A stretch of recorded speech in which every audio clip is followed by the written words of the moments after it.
नमस्कार, India voice देख रहे हैं आप। मैं हूं आपके साथ आकाश सरोज। चलिए बुलेटिन की शुरुआत करते हैं। भारत के प्रधानमंत्री नरेंद्र मोदी ऑस्ट्रेलिया के दौरे पर हैं, जहां पर मेलबर्न में पीएम मोदी का भव्य स्वागत किया गया। इस दौरान मेलबर्न से एक बेहद गौरवपूर्ण और भव्य तस्वीर सामने आई है। इस खास मौके पर ऑस्ट्रेलियाई सैन्य टुकड़ी ने पीएम मोदी को गार्ड ऑफ ऑनर दिया और इस दौरान उनके स्वागत में भारतीय राष्ट्रगान गाया गया। मेलबर्न में पीएम मोदी और ऑस्ट्रेलियाई पीएम एंथनी अल्बनीज ने मीटिंग के बाद ज्वाइंट प्रेस कॉन्फ्रेंस में रक्षा, व्यापार, ऊर्जा, स्पेस और महत्वपूर्ण खनिज समेत कई क्षेत्र में समझौतों की घोषणा की। देखिए रिपोर्ट। देशों की यात्रा में इंडोनेशिया के बाद ऑस्ट्रेलिया पहुंचे प्रधानमंत्री नरेंद्र मोदी के मेलबर्न में स्वागत के दौरान एक बेहद गौरवपूर्ण और भव्य तस्वीर सामने आई।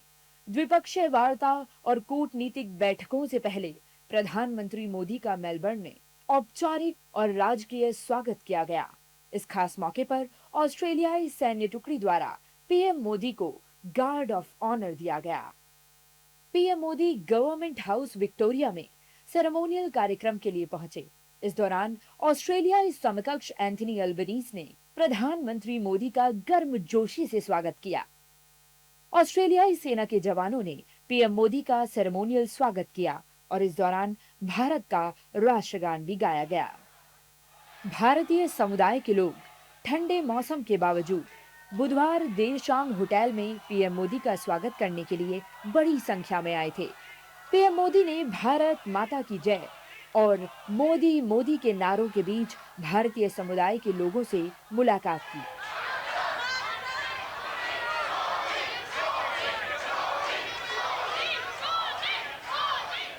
ऑस्ट्रेलिया में पीएम मोदी के स्वागत के लिए स्थानीय कलाकारों ने कई सांस्कृतिक प्रस्तुतियां भी दी।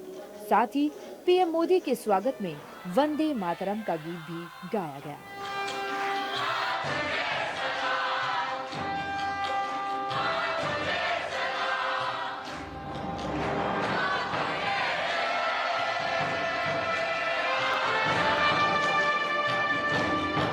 ऑस्ट्रेलिया दौरे के दौरान प्रधानमंत्री Modi Australia Bharat CEO forum और आर्थिक रोड मैप बिजनेस रिसेप्शन में भी शामिल हुए, जहां उन्होंने दोनों देशों के प्रमुख बिजनेस लीडर्स, निवेशकों और उद्योग प्रतिनिधियों को संबोधित किया। मेलबर्न में पीएम मोदी और ऑस्ट्रेलियाई पीएम एंथनी अल्बनीज ने द्विपक्षीय मीटिंग के बाद ज्वाइंट प्रेस कॉन्फ्रेंस को संबोधित किया, जिसमें दोनों देशों के बीच रक्षा, व्यापार, ऊर्जा, स्पेस और क्रिटिकल मिनरल समेत कई सेक्टरों में समझौतों की घोषणा की गई। इस दौरान पीएम मोदी ने ऑस्ट्रेलिया में मिले स्वागत के लिए ऑस्ट्रेलियाई सरकार का धन्यवाद दिया। पीएम मोदी ने कहा कि भारत और ऑस्ट्रेलिया दो जीवंत लोकतंत्र, दो बहुसांस्कृतिक समाज और दो अहम समुद्री ताकतें हैं। मेलबर्न में मेरे और मेरे डेलीगेशन के शानदार स्वागत और आतिथ्य के लिए मैं अपने मित्र प्रधानमंत्री अल्बनीज का हार्दिक आभार व्यक्त करता हूं। उनके व्यक्तिगत प्रयासों ने, उनके कमिटमेंट ने भारत ऑस्ट्रेलिया संबंधों को नई ऊंचाई और व्यापकता दी है। उनके इस बहुमूल्य योगदान के लिए मैं उनका अभिनंदन करता हूं। फ्रेंड्स, भारत और ऑस्ट्रेलिया दो वाइब्रेंट डेमोक्रेसीज हैं, दो मल्टीकल्चरल सोसाइटीज हैं और दो महत्वपूर्ण ओशन पावर्स हैं। हमारी ये समानताएं और हमारा कॉमन वर्ल्ड व्यू हमें गहरे आपसी विश्वास के साथ निरंतर आगे बढ़ने की प्रेरणा देते हैं। पीएम मोदी ने भारत ऑस्ट्रेलिया के बीच हुई न्यूक्लियर एनर्जी डील की भी घोषणा की। पीएम मोदी ने कहा कि न्यूक्लियर एनर्जी के क्षेत्र में भारत और ऑस्ट्रेलिया के बीच बड़ी डील हुई है। न्यूक्लियर एनर्जी के क्षेत्र में आज हमने एक महत्वपूर्ण समझौता किया है। इससे ऑस्ट्रेलिया से भारत को यूरेनियम सप्लाई का मार्ग खुलेगा और हमारे क्लीन एनर्जी के उद्देश्यों को नई ताकत मिलेगी। क्रिटिकल मिनरल्स में हमारा सहयोग हमारी स्ट्रेटेजिक सिक्योरिटी और क्लीन एनर्जी ट्रांजिशन के लिए महत्वपूर्ण है। इसी सोच के साथ आज हमने Australia India partnership on cyber, critical technologies and supply chains यानी AI पैक्ट की पहल ली है। पीएम मोदी ने आतंकवाद, द्विपक्षीय व्यापार, खेल के क्षेत्र में सहयोग जैसे मुद्दों पर भी बात की। इस दौरान उन्होंने कहा कि आतंकवाद के खिलाफ लड़ाई में दोनों देश एकजुट हैं। भारत और ऑस्ट्रेलिया मानते हैं कि आतंकवाद केवल किसी एक देश के लिए नहीं, बल्कि पूरी मानवता के लिए गंभीर चुनौती है। इसलिए आतंकवाद के खिलाफ हमारी लड़ाई भी साझा है, हमारे संकल्प भी अटूट है और हमारा सहयोग भी लगातार मजबूत हो रहा है। हमारा यह भी मानना है कि विश्व के अनेक भागों में चल रहे तनावों और युद्धों का समाधान डायलॉग और डिप्लोमेसी से ही संभव है। पूरे इंडो पैसिफिक क्षेत्र में हम मिलकर peace, stability, freedom of navigation और रूल्स बेस्ड ऑर्डर को और मजबूत करेंगे। बता दें कि सबसे अहम जानकारी ये है कि ऑस्ट्रेलिया के सबसे बड़े पेंशन फंड ऑस्ट्रेलियन सुपर ने भारत में बड़े निवेश का ऐलान किया है।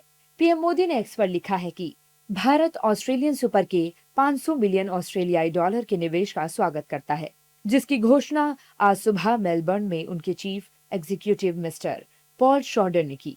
ये भारत के विकास और सुधार की राह में वैश्विक भरोसे की एक और मिसाल है। ये उन बड़े मौकों को भी दिखाता है जो हमारी तेजी से बढ़ती अर्थव्यवस्था ग्लोबल निवेशकों को देती है। पीएम मोदी ने ऑस्ट्रेलिया के प्रधानमंत्री एंथनी एल्बनीज के साथ पारंपरिक वाद्य यंत्र डिजेरेडू और तबला के साथ एक संगीत जुगलबंदी भी देखी।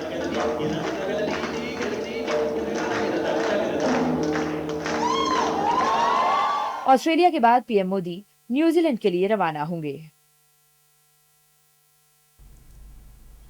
इधर मध्य प्रदेश के उमरिया जिले से होकर गुजरने वाले नेशनल हाईवे 43 पर एक भीषण सड़क हादसा हो गया।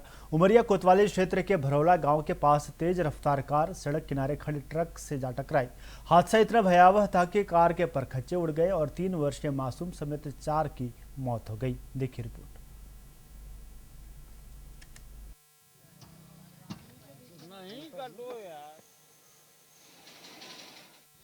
मध्य प्रदेश के उमरिया जिले से होकर गुजरने वाले नेशनल हाईवे 43 पर गुरुवार को एक भीषण सड़क हादसा हो गया। उमरिया कोतवाली क्षेत्र के भरौली गांव के पास तेज रफ्तार कार सड़क किनारे खड़े एक ट्रक से जा टकराई। हादसा इतना भयावह था कि कार के परखच्चे उड़ गए और 3 वर्षीय मासूम समेत 4 की मौत हो गई। पुलिस के मुताबिक ये परिवार अनूपपुर जिले का रहने वाला था।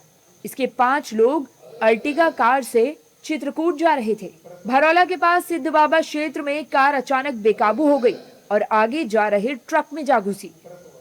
आज सुबह लगभग 3 बजे के आसपास एक अर्टिगा कार जो कि अनूपपुर का मार्को परिवार है, अपने गांव लीला से चित्रकूट जा रहे थे। बच्ची को वो एग्जाम दिलाने जा रहे थे, तो उमरिया जिले में सिद्ध बाबा धाम ग्राम भरौला के सामने एक खड़े हुए ट्रक में अर्टिगा कार की टक्कर हो जाती है, जिसमें जो भी वैधानिक कार्रवाई हमने कर दिया है। हादसे के बाद कार बुरी तरह क्षतिग्रस्त हो गई थी। एक शख्स अंदर ही फंस गया था। सूचना मिलते ही कोतवाली पुलिस और 108 एम्बुलेंस की टीम मौके पर पहुंची। टीम ने काफी मशक्कत के बाद फंसे हुए शख्स को बाहर निकाला, लेकिन जिला अस्पताल पहुंचने पर डॉक्टरों ने उसे मृत घोषित कर दिया। इसके बाद इलाज के दौरान एक और घायल ने दम तोड़ दिया। हमारी जानकारी में आया है कि अनूपपुर जिले से एक गाड़ी जो है चित्रकूट के लिए जा रही थी, तो उसमें शायद 5 सवारी थे, जिसमें से 4 जो है मृत हो चुके हैं। 3 हमारे अस्पताल में डेड बॉडी आ चुकी है। एक जो है वो क्रिटिकल है और एक पेशेंट जो है अभी गाड़ी में ही फंसा है, जिसका रेस्क्यू चल रहा है। सर जो क्रिटिकल उसकी क्या कंडीशन है? वो तो अभी क्रिटिकल है, यहाँ पे लाइक क्लिनिकली बहुत ही अनस्टेबल है। मोस्ट प्रोबेबली शायद इसका सर्वाइकल फ्रैक्चर है ना, तो उसका कुछ कहा नहीं जा सकता, गंभीर स्थिति में है। कार अनूपपुर जिले से चित्रकूट की ओर जा रही थी।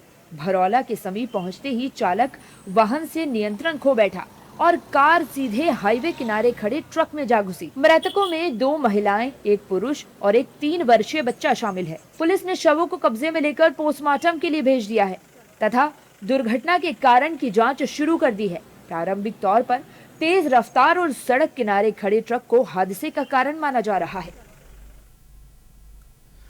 इधर राजधानी दिल्ली के कई इलाकों में तेज बारिश हो रही है। संगम विहार समेत कई इलाकों में सड़कों पर पानी भर गया है। वहीं पर ईस्ट ऑफ कैलाश इलाके में सड़क पर एक बड़ा पेड़ गिर गया, जिससे ट्रैफिक पूरी तरह बाधित हो गया।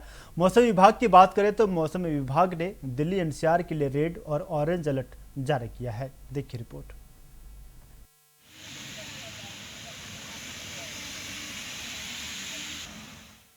देश के कई राज्यों में मानसून आफत बनकर बरस रहा है। दिल्ली एनसीआर में 2 दिनों से जारी झमाझम बारिश से हालात बिगड़ गए हैं। इस बारिश ने लोगों को गर्मी से राहत जरूर दिलाई है, लेकिन प्रशासन के दावों की एक बार फिर पोल खोल कर रख दी है। बीते दिन की तरह आज भी दिल्ली के कई इलाके लबालब हैं। वहीं कई इलाकों में पेड़ गिरने से आफत और ज्यादा बढ़ गई है।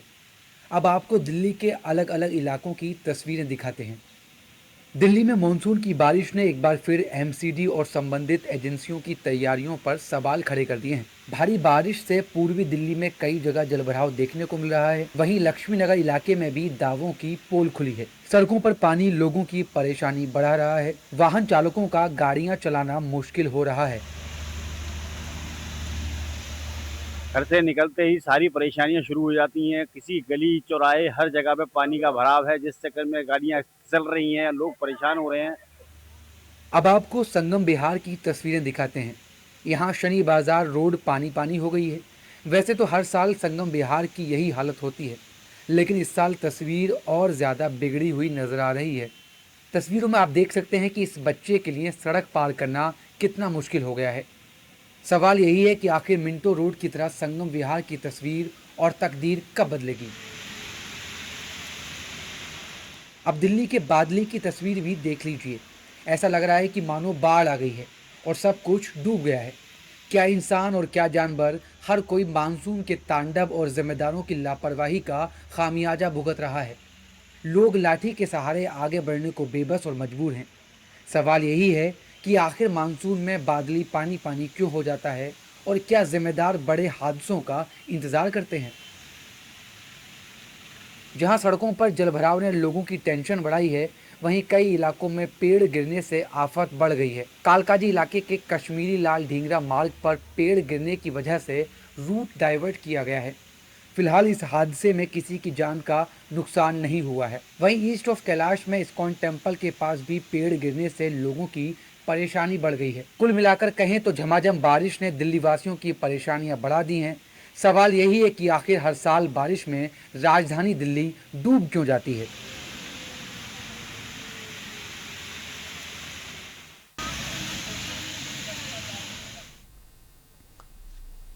तो ये देखिए, तमाम तस्वीरें हमारे सामने आई हैं दिल्ली के अलग अलग इलाकों से, जहां पर आप तस्वीरें देखकर आप अंदाज़ा लगा सकते हैं कि किस तरीके से बारिश का जो रौद्र रूप है वो राजधानी दिल्ली में देखने को मिल रहा है। और राजधानी दिल्ली के कई इलाके हैं, दिल्ली के अलावा एनसीआर के भी कई इलाके ऐसे हैं जहां पर बारिश ने अपना रौद्र रूप दिखाया है। और इस वजह से, बारिश की वजह से सड़कें जो हैं पूरी तरह जलमग्न हो चुकी हैं। और दिल्ली के एक इलाके में एक विशाल पेड़ गिर गया, जिस वजह से आवागमन जो है पूरी तरह बाधित हो गया। स्कूली बच्चे इस पेड़ के गिरने से रुक गए और वो आगे नहीं जा सके। वहीं पर जिस तरीके से दिल्ली के इलाकों में जलभराव की स्थिति देखी जा रही है, तमाम सड़कें तालाब का रूप धारण कर चुकी हैं। ऐसे में जो विकास की पोल जो है वो खुलती हुई नजर आ रही हैं। जिस तरीके से दिल्ली सरकार हर साल ये दावे करती है कि बारिश के मौसम में तमाम तरह की तैयारियां की जाती हैं, लेकिन जैसे ही मानसून की बारिश होती है, बारिश के बाद ये तमाम जो दावे हैं, दावों का जो विकास का। एनसीपी एसपी के मुखिया शरद पवार और महाराष्ट्र के डिप्टी सीएम एकनाथ शिंदे की मुलाकात के बाद महाराष्ट्र में अटकलों का बाजार और सियासत दोनों गर्म हैं। दोनों नेताओं ने इस मुलाकात को शिष्टाचार बताया, लेकिन सबसे तल्ख प्रतिक्रिया संजय राउत ने दी।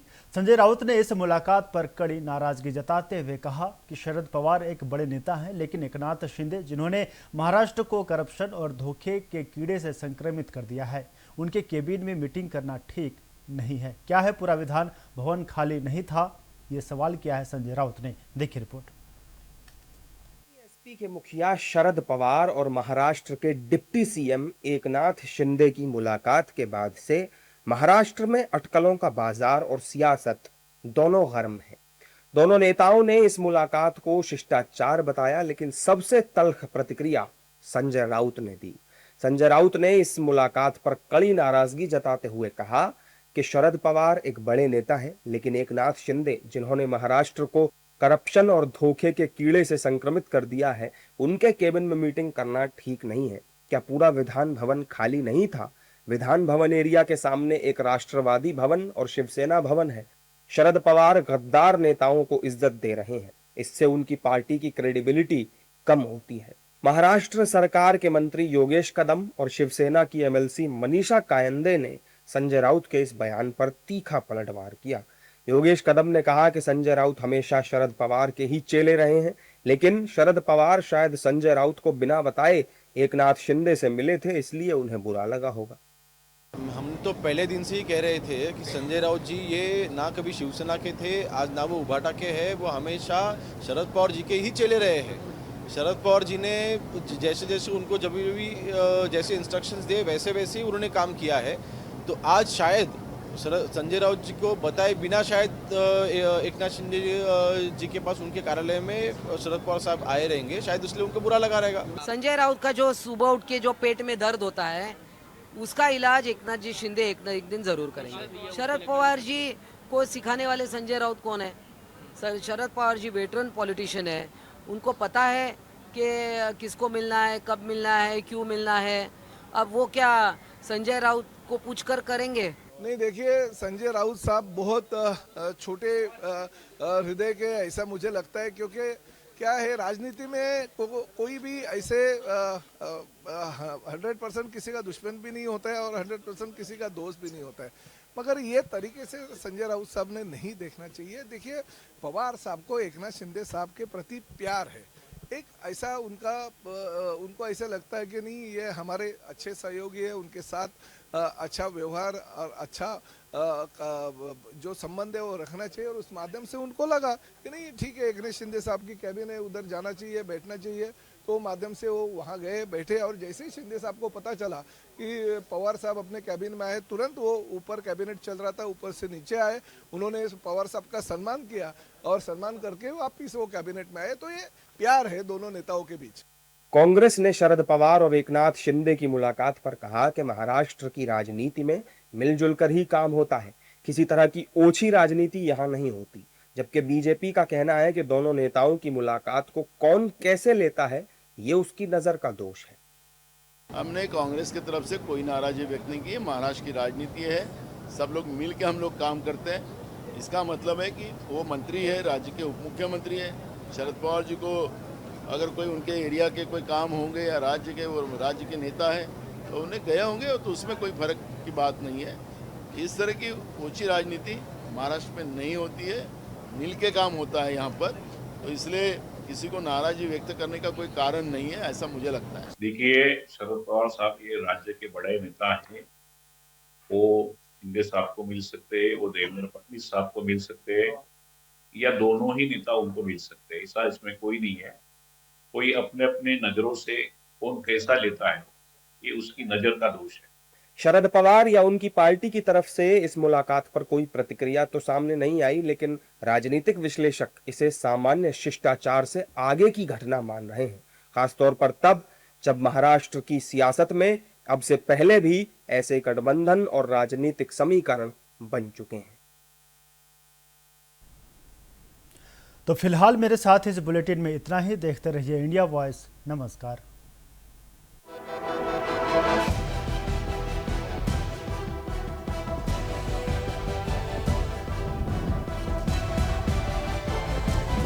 इंडिया वॉइस, आपकी सोच, आपकी आवाज।